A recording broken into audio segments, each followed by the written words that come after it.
টুনি পাখির দুই মেয়ে। একটি বড় জঙ্গলে টোনা আর টুনি থাকত। তারা দুজনে অনেক সুখে সংসার করত।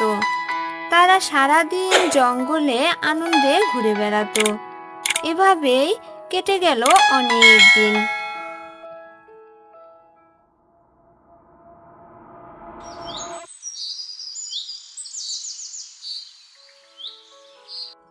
টুনি দুটি ডিম দিয়েছে। এটা দেখে টোনার তো খুশির শেষ নেই। জানো টুনি, আমার যে কি খুশি লাগছে। আর কদিন পরেই তোমার এই ডিমগুলো থেকে দুটো সুন্দর নাদুস নদুস ছেলে বের হবে। হ্যাঁ গো টোনা, আমিও ডিম দুটো নিয়ে অনেক খুশি।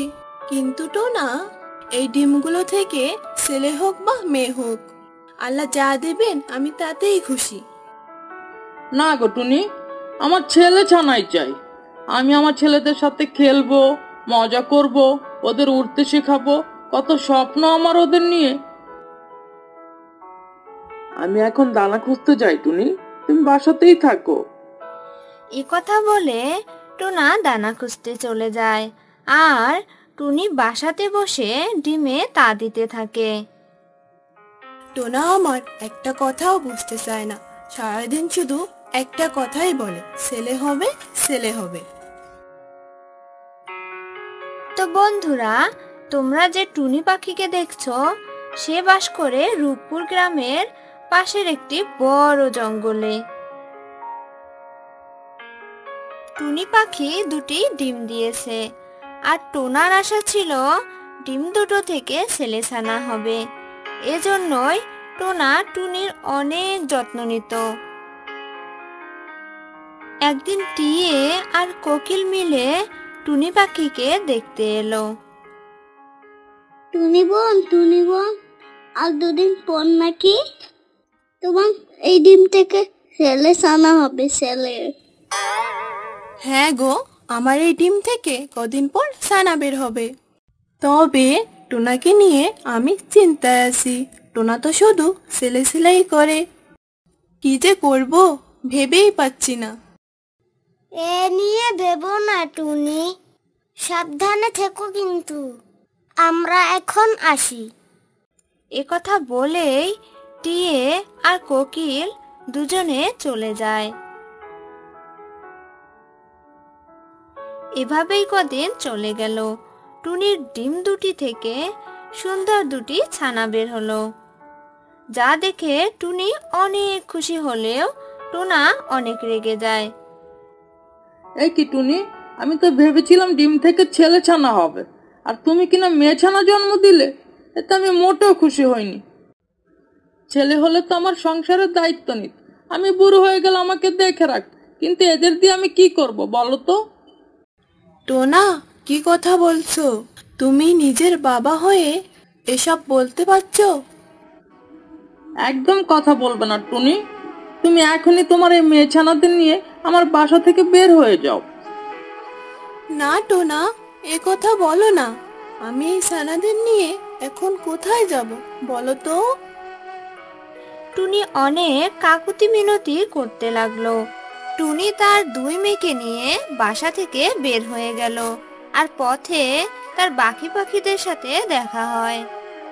কি গো টুনি বোন, তুমি কাঁদছো কেন? আর ছানাদের নিয়ে কোথায় যাচ্ছ তুমি? আমার মেয়ে হয়েছে বলে টোনা আমাকে বাসা থেকে বের করে দিয়েছে। এই বলেই টুনি আবারও কাঁদতে লাগলো। কি জানি টোনা কেন এমন করে। আমারও তো দুই মেয়ে, কই আমি তো এমন করি না। তবে যাই হোক, দেখো কোথাও একটা ভালো বাসা বানাতে পারো কিনা। হ্যাঁ গো, দেখি কোথাও একটা বাসা বানাতে পারি কিনা। এ কথা বলেই টুনি তার ছানাদেরকে নিয়ে চলে যায়। এরপর একটা বড় গাছে বাসা বানায় আর সেখানেই থাকতে শুরু করে। এভাবেই কয়েক মাস চলে যায়।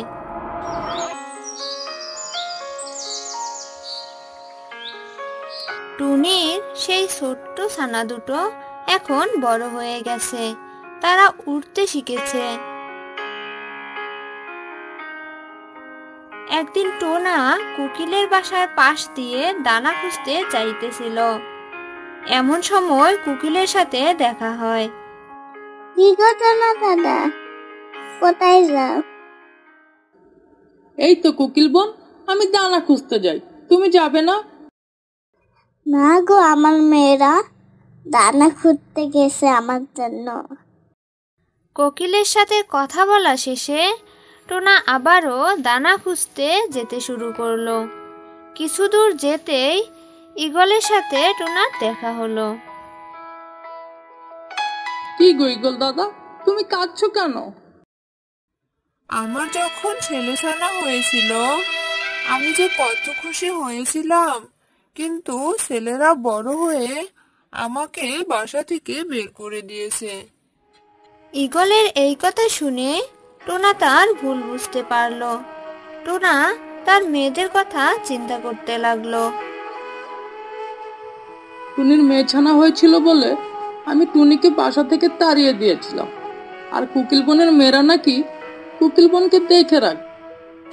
আর যে ছেলে ছানার জন্য আমি আমার মেয়ে ছানাদের অবহেলা করেছি, ঈগল ভাইয়ের সেই ছেলে ছানা নাকি তাকে বাসা থেকে বের করে দিয়েছে। এখন আমি টুনিকে কোথায় খুঁজি? এই কথা বলে টোনা টুনিকে খুঁজতে লাগলো। অনেক খোঁজার পর টুনিকে সেই বড় গাছের উপর একটি বাসাতে দেখতে পেল। টোনা টুনির কাছে গেল। টুনি, আমার ভুল হয়ে গেছে, আমি বুঝতে পারিনি টুনি। ছেলে হোক বা মেয়ে, কেউ বোঝা নয়, সবই আল্লাহর নিয়ামত, আমাকে মাফ করে দাও টুনি। টোনা, তুমি তোমার ভুল বুঝতে পেরেছো, আমি তাতেই খুশি। এরপর থেকে টোনা টুনি তার দুই মেয়েকে নিয়ে অনেক সুখে সংসার করতে লাগলো।